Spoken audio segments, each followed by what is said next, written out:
နော်အဲ့တော့အခုခေတ်လူသားတွေပေါ့လေကြံတဲ့လူသားတွေနဲ့အခုခေတ်ရောရှေးခေတ်ရောပေါ့ကြံတဲ့လူသားတွေနဲ့စိတ်ဓာတ်ရေးရဟာအတ္တမကွာခြား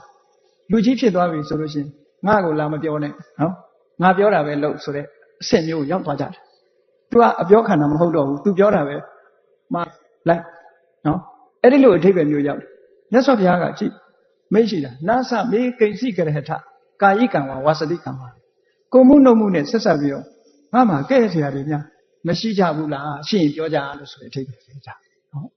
အဲ့ဒီလိုမြတ်စွာဘုရားကိုယ်တိုင်ကတန်ခါပရိသတ်တန်ခါ900ချားမှာပွင့်ပွင့်လင်းလင်းအခုလိုပြောတယ်တကယ်ကတော့မြတ်စွာဘုရားဟာသူတစ်ပါးတွေကထောက်ပြမှကောင်းတယ်ဆိုတဲ့အနေအထားမျိုးမရှိပါဘူးတကယ်တော့နော်6ပြစ်ကင်တဲလဲစင်မြတ်စွာဘုရားမှာဘာပြစ်မှကျွလွန်တာမရှိဘူးမြတ်စွာဘုရားနဲ့ပတ်သက်ပြီးတော့သူများတွေရဲ့အထောက်အကူပြုပေးဖို့သူများတွေရဲ့စောင့်ရှောက်မှုနဲ့နေရတဲ့အချက်မျိုးဆိုတော့လုံးဝမရှိဘူးမြတ်စွာဘုရားရဲ့ကိုမှုဟာလည်းအမှန်တမ်းစင်ကြယ်တယ်နှုတ်မှုကလည်းအမှန်တမ်းစင်ကြယ်တယ်စိတ်ထဲကကြံစီတွေးတောမှုတွေကလည်းအလွန်တန်ရှင်းစင်ကြယ်တယ်အပြစ်မရှိဘူးနောက်ဆုံးမှာမြတ်စွာဘုရားရဲ့အသက်မွေးမှု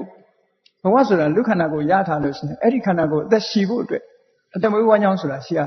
အဲ့ဒီအသက်မွေးဝမ်းကြောင်းမှုနဲ့ပတ်သက်လည်းပဲမြတ်စွာဘုရားကပရိသုဒ္ဓဇီဝ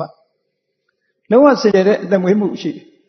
အဲ့ဒါတွေနဲ့ပတ်သက်ပြီးတော့မြတ်စွာဘုရားကဘု து စီကမှထောက်ခံချက်ယူစရာမရှိဘူးနော်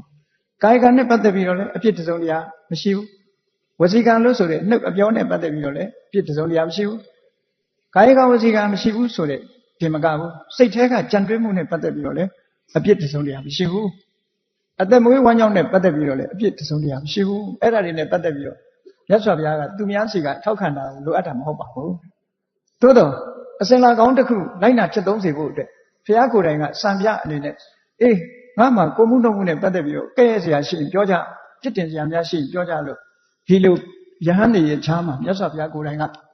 ပဝါဒနာပြုတဲ့အနေနဲ့ဖိတ်ကြားခဲ့ဖိတ်ခေါ်လိုက်တယ်ဟုတ်ဒါအင်မတန်မှရဲရဲတဲ့စကားတစ်ခုလို့ဒီလိုပြောအောင်